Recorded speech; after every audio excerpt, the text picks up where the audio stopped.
Okay done.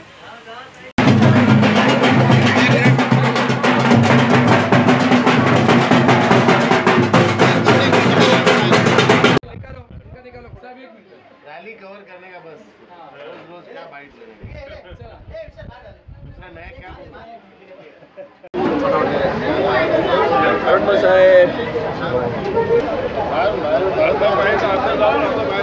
Bharat Nagar ला जायचं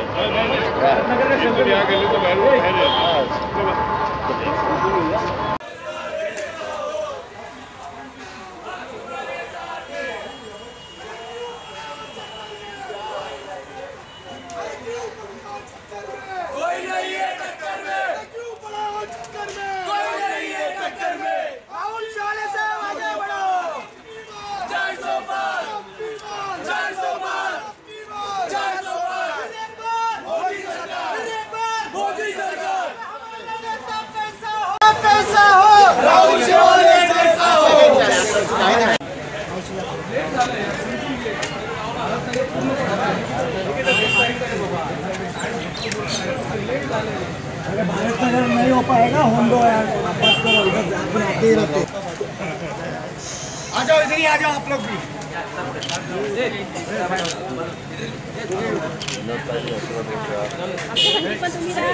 शेवाळे साहेब आगे बढ़ो, शेवाळे साहेब आगे बढ़ो,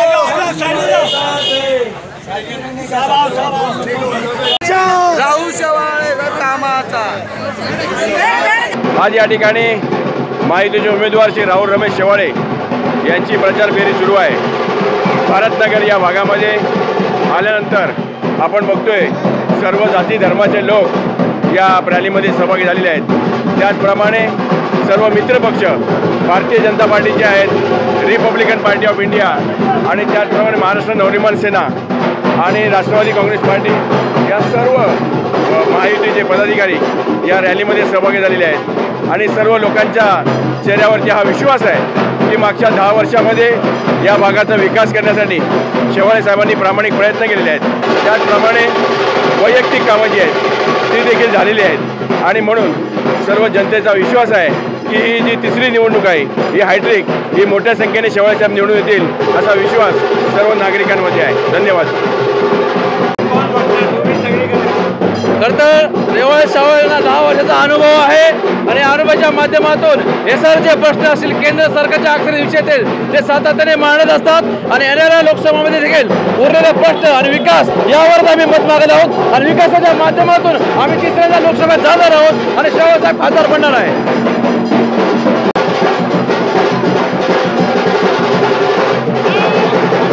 चांगल्या प्रकारे उत्कृष्ट प्रतिसाद आहे। साहेबांना निवडून आणायचं म्हणजे पूर्णपणे सगळ्यांचा सहयोग विविध ठिकाणी आलत्या वगैरे साहेबांच्या चालू आहेत, प्रत्येक कार्यालयात लोकांना भेटतंय आणि चांगल्या लोकांकडून प्रतिसाद मिळतोय। महायुतीचा हा उमेदवार हा निवडून येणार आहे 100%।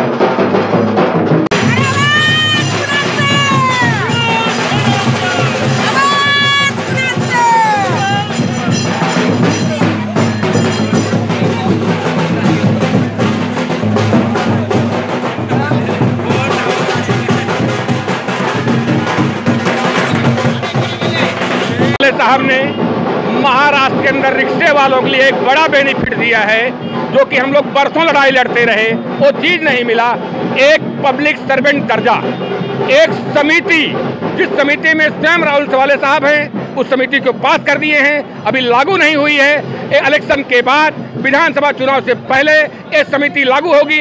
हर रिक्शे वाले को उसके पास घर नहीं है, उसे घर देने वाली समिति है, उसको घर देगी, आवास देगी और अन्य पब्लिक सर्वेंट दर्जा रहेगा जो कि हर रिक्शे वाले कोई जहाँ चाहता था वहाँ एक तमाचा बजा देता था। वो चीज़ खत्म हो गई रिक्शे वालों की। एक गवर्नमेंट के द्वारा एक पब्लिक सर्वेंट दर्जा होगा, केवल रिक्शे वालों का होगा। ये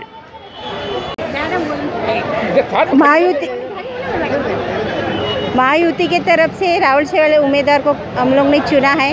अब की बार तो 400 बार हम लोग ने तय किया है, हैट्रिक तो होगा। मोदी जी ने कहा है कि इस बार ये तो ट्रेलर है, अब तो आगे बाकी है।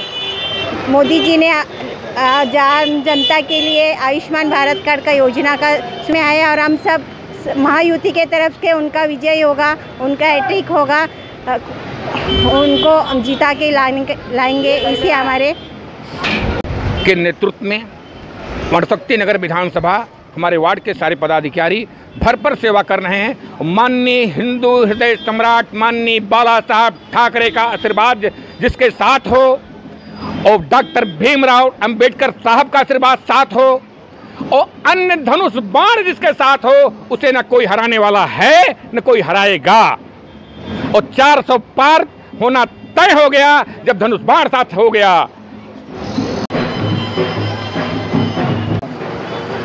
राहुल रमेश शेवाळे हे 400 नाही 500च्या पुढं 500 पार होणार आहे आणि यांची जीत पक्की आहे आणि चांगल्या मताने ते भरघोस विजयी होणार आहे। ही आम्हाला पूर्ण शाश्वती आहे आणि खात्री आहे। ही आम्हाला पूर्ण शाश्वती आणि खात्री आहे। आटेले साहब है तो 400 नहीं 500 के पार ही जाएगा। राहुल शेवाळे साहब जिंदाबाद। ये जो शेवाळे साहब का प्रचार है ये और कुछ दिनों में और भी बढ़ेगा, क्योंकि लोगों को मालूम है कि हमारे लिए काम करने वाले एक ही नेता है यहाँ का, वो है राहुल शेवाळे साहब। क्योंकि बाकी के ऊपर बहुत सारे भरोसा करके देखा, काम करके देखा, यहाँ पे काम नहीं हो रहे। शेवाळे साहब को बार बार सब लोग चिल्ला रहे हैं कि हमारा काम नहीं हो रहा है, आप करो। तो हम लोग अभी साहब के माध्यम से जो आज तक काम हुए और आगे भी जो अच्छे काम होंगे तो वो सब मिल के करेंगे। लोगों को मालूम है कि अपना स्थानिक खासदार है, अपना हक का खासदार है। कुछ भी होएगा तो हम इनके इधर दिन रात कभी भी जा सकते हैं, दूसरों को कहाँ ढूंढे। इसके लिए लोगों का उत्स्फूर्तपणे प्रतिसाद है और ये टाइम पे शेवाळे साहब ज़्यादा से ज़्यादा मार्जिन वोटों से जीत के आएंगे।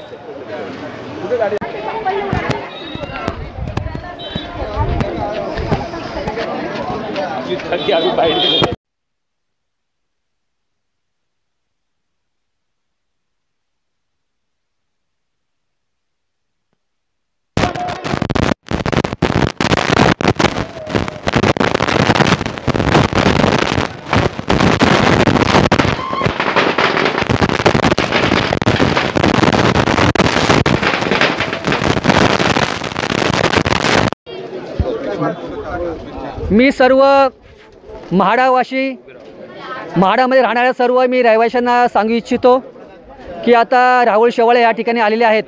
गेली 10 वर्ष शेवाळे साहेबांनी या आपल्या विभागामध्ये जी काही कामं केलीत, गेली 24 वर्ष आपण या ठिकाणी राहतो आहे आणि आपण पुनर्स्थित लोक आपण आहोत। शेवाळे साहेबांनी या ठिकाणी ज्या इमारती आहेत त्यांची गळती होती त्याची दखल घेऊन आज प्रत्येक बिल्डिंगमध्ये त्या ठिकाणी दुरुस्तीचे कामं चालू आहेत। हा जो रोड आहे हा रोड शेवाळे साहेबांनी बनवून दिलेला आहे। प्रत्येक सोसायटीच्या आजूबाजूला परिसरामध्ये जे फेवर ब्लॉक लावलेले आहेत ते शेवाळे साहेबांनी लावलेले आहेत। असा हा आपला नेता आहे, सर्वसामान्य जनतेचा निस्वार्थी काम करणारा असा नेता आपल्याला लाभलेला आहे। म्हणून मी सर्व मतदारांना या ठिकाणी सांगू इच्छितो की शेवाळे साहेब हे काम करणारे माणूस आहेत। शेवाळे साहेब स्थानिक उमेदवार आहेत। शेवाळे साहेब हे निस्वार्थीपणे काम करणारे आहेत आणि ज्यावेळी आपण या ठिकाणी आलो त्या ठिकाणी पाण्याची टंचाई होती, पण या ठिकाणी शेवाळे साहेबांनी या ठिकाणी आपल्याला टँकर पुरवले, आपल्याला पाणी दिलं। त्याचबरोबर आपले 35 लाख जे टाटाने या ठिकाणी रिलायन्सला या ठिकाणी मारलं होतं बिल, ते बिल हे शेवाळे साहेबांनी मंजूर केलं, करून दिलं आणि आपल्या सगळ्यांना या ठिकाणी शेवाळे साहेब पुन्हा एकदा खासदार निवडून द्यायचे आहेत। शेवाळे साहेबांसाठी आपण पुन्हा मतदान करायचं आहे। म्हणून मी सर्व जनतेला सांगू इच्छितो, म्हाडा कॉलनीमधील सर्व नागरिकांना सांगतो, अशा निस्वार्थी कार्यसम्राट खासदाराला पुन्हा निवडून द्यायचं आहे। अब की बार 400 पार, अरे अब की बार 400 पार, अरे एक धड एक न, अरे एक नाही धड आणि भाराभर चिंध्या, या सर्वांचा झाला या चिवडा, आता धनुष्य बाणाला निवडा, या सर्वांचा झाला या चिवडा, या धनुष्य बाणाला निवडा, अरे एक नाही धड आणि भाराभर चिंध्या। शेवाळे साहेब जैसा हो, एक बार का कैसा हो, शेवाळे साहेब जैसा हो, एक बार धड आणि भाराभर चिंध्या, एक बार धड आणि भाराभर चिंध्या, या सर्वांचा झाला या चिवडा, या धनुष्य बाणाला निवडा, या सर्वांचा झाला या चिवडा, या धनुष्य बाणाला निवडा।